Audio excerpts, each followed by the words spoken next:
Hello friends, ओम श्री गणेशाय नमः। ओम नमः शिवाय। आप सभी का स्वागत है आपके अपने यूट्यूब चैनल पर। आप सभी को महाशिवरात्रि की हार्दिक शुभकामनाएं। फ्रेंड्स, आज हम आपको इस वीडियो में बताने जा रहे हैं महाशिवरात्रि की पौराणिक व्रत कथा के बारे में। फ्रेंड्स, वीडियो शुरू करने से पहले आपसे रिक्वेस्ट है, अगर आप हमारे चैनल पर नए हैं और आपने अभी तक चैनल को सब्सक्राइब नहीं किया है तो प्लीज़ सब्सक्राइब कीजिएगा चैनल को। साथ ही प्रेस कीजिएगा बेल आइकन को, जिससे नए वीडियो से रिलेटेड नोटिफिकेशन आपको तुरंत प्राप्त हो सके। और वीडियो पसंद आने पर वीडियो को लाइक और शेयर जरूर कीजिएगा, ताकि सभी भक्तों को इस वीडियो का लाभ प्राप्त हो सके। और कमेंट बॉक्स में ओम नमः शिवाय जरूर लिखिएगा। फ्रेंड्स, अब आइए प्रारंभ करें महाशिवरात्रि की पौराणिक व्रत कथा। एक बार पार्वती जी ने भगवान शिव शंकर से पूछा, ऐसा कौन सा श्रेष्ठ तथा सरल व्रत पूजन है जिससे मृत्यु लोक के प्राणी आपकी कृपा सहज ही प्राप्त कर लेते हैं। उत्तर में शिव जी ने पार्वती जी को शिवरात्रि के व्रत का विधान बताकर यह कथा सुनाई। एक गांव में एक शिकारी रहता था। पशुओं की हत्या करके वह अपने कुटुंब को पालता था। वह एक साहूकार का ऋणी था, लेकिन उसका ऋण समय पर न चुका सका। क्रोधवश साहूकार ने शिकारी को शिव मठ में बंदी बना दिया। संयोग से उस दिन शिवरात्रि थी। शिकारी ध्यान मग्न होकर शिव संबंधी धार्मिक बातें सुनता रहा। चतुर्दशी को उसने शिवरात्रि की कथा भी सुनी। संध्या होते ही साहूकार ने उसे अपने पास बुलाया और ऋण चुकाने के विषय में बात की। शिकारी अगले दिन सारा ऋण लौटा देने का वचन देकर बंधन से छूट गया। अपनी दिनचर्या की भांति वह जंगल में शिकार के लिए निकला, लेकिन दिन भर बंदी गृह में रहने के कारण भूख प्यास से व्याकुल था। शिकार करने के लिए वह एक तालाब के किनारे बेल के वृक्ष पर पड़ाव बनाने लगा। बेल वृक्ष के नीचे ही शिवलिंग था, जो बेल पत्रों से ढका हुआ था। शिकारी को उसका पता न चला। पड़ाव बनाते समय उसने जो टहनियां तोड़ी वह संयोग से शिवलिंग पर गिरी। इस प्रकार दिन भर भूखे प्यासे शिकारी का व्रत भी हो गया और शिवलिंग पर बेल पत्र भी चढ़ गए। एक पहर रात्रि बीत जाने पर एक गर्भिणी मृगी तालाब पर पानी पीने पहुंची। शिकारी ने धनुष पर तीर चढ़ाकर ज्यों ही प्रत्यंचा खींची। मृगी बोली, मैं गर्भिणी हूँ, शीघ्र ही प्रसव करूंगी। तुम एक साथ दो जीवों की हत्या करोगे, जो ठीक नहीं है। मैं अपने बच्चे को जन्म देकर शीघ्र ही तुम्हारे सामने प्रस्तुत हो जाऊंगी, तब तुम मुझे मार लेना। शिकारी ने प्रत्यंचा ढीली कर दी और मृगी झाड़ियों में लुप्त हो गई।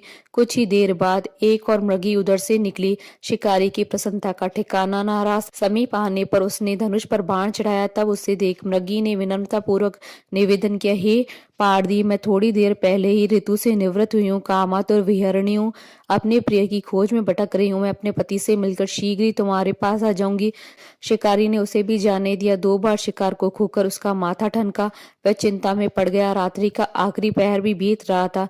तभी एक अन्य मृगी अपने बच्चों के साथ उधर से निकली। शिकारी के लिए यह स्वर्णिम अवसर था। उसने धनुष पर तीर चढ़ाने में देर न लगाई। वह तीर छोड़ने ही वाला था कि मृगी बोली, हे पारधी, मैं इन बच्चों को पिता के हवाले करके लौट आऊंगी, इस समय मुझे मत मार। शिकारी हंसा और बोला, सामने आ शिकार को छोड़ दूं? मैं ऐसा मूर्ख नहीं हूं। इससे पहले मैं 2 बार अपना शिकार खो चुका हूं। मेरे बच्चे भूख प्यास से तड़प रहे हैं। उत्तर में मृगी ने फिर कहा, जैसे तुम्हें अपने बच्चों की ममता सता रही है, ठीक वैसे ही मुझे भी। इसलिए सिर्फ बच्चों के नाम पर मैं थोड़ी देर के लिए जीवन दान मांग रही हूँ। हे पारदी, मेरा विश्वास कर, मैं इन्हें उनके पिता के पास छोड़कर तुरंत लौट आने की प्रतिज्ञा करती हूँ। मृगी का दीन स्वर सुनकर शिकारी को उस पर दया आ गई। उसने उस मृगी को भी जाने दिया। शिकार के अभाव में बेलपत्र पर बैठा शिकारी बेलपत्र तोड़ तोड़कर नीचे फेंकता जा रहा था। पौ फटने को ही तो एक हष्ट पुष्ट मृग उसी रास्ते पर आया। शिकारी ने सोच लिया कि इसका शिकार अवश्य करेगा। शिकारी की तनी हुई प्रत्यंचा देकर मृग विनीत स्वर में बोला, हे पारधी भाई, यदि तुमने मुझसे पूर्व आने वाली 3 मृगियों तथा छोटे छोटे बच्चों को मार डाला है, तो मुझे भी मारने में विलंब न करो, ताकि उनके वियोग में मुझे एक क्षण भी दुख न सहना पड़े। मैं उन मृगियों का पति हूँ। यदि तुमने उन्हें जीवन दान दिया है, तो मुझे भी कुछ क्षण जीवन दान देने की कृपा करो। मैं उनसे मिलकर तुम्हारे सामने उपस्थित हो जाऊंगा। मृग की बात सुनते ही शिकारी के सामने पूरी रात का घटनाक्रम घूम आया। उसने सारी कथा मृग को सुना दी। तब मृग ने कहा, मेरी तीनों पत्नियां जिस प्रकार प्रतिज्ञाबद्ध होकर गई है, मेरी मृत्यु से अपने धर्म का पालन नहीं कर पाएंगी। अतः जैसे तुमने उन्हें विश्वास पात्र मानकर छोड़ा, वैसे ही मुझे भी जाने दो। मैं उन सबके साथ तुम्हारे सामने शीघ्र ही उपस्थित होता हूँ। उपवास, रात्रि जागरण तथा शिवलिंग पर बेलपत्र चढ़ाने से शिकारी का हिंसक हृदय निर्मल हो गया। उसमें भगवत शक्ति का वास हो गया था। धनुष तथा बाण उसके हाथ से सहज ही छूट गए। भगवान शिव की अनुकंपा से उसका हिंसक हृदय कारुणिक भावों से भर गया। वह अपने अतीत के कर्मों को याद करके पश्चाताप की ज्वाला में जलने लगा।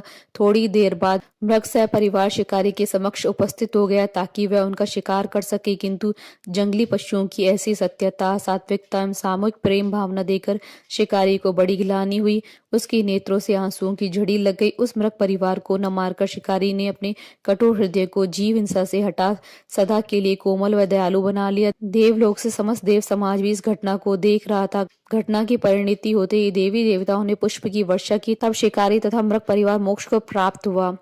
बोलिए भगवान शंकर, माता पार्वती जी की जय। हमारे साथ इस वीडियो में अंत तक बने रहने के लिए आपका धन्यवाद। ओम श्री गणेशाय नमः। ओम नमः शिवाय।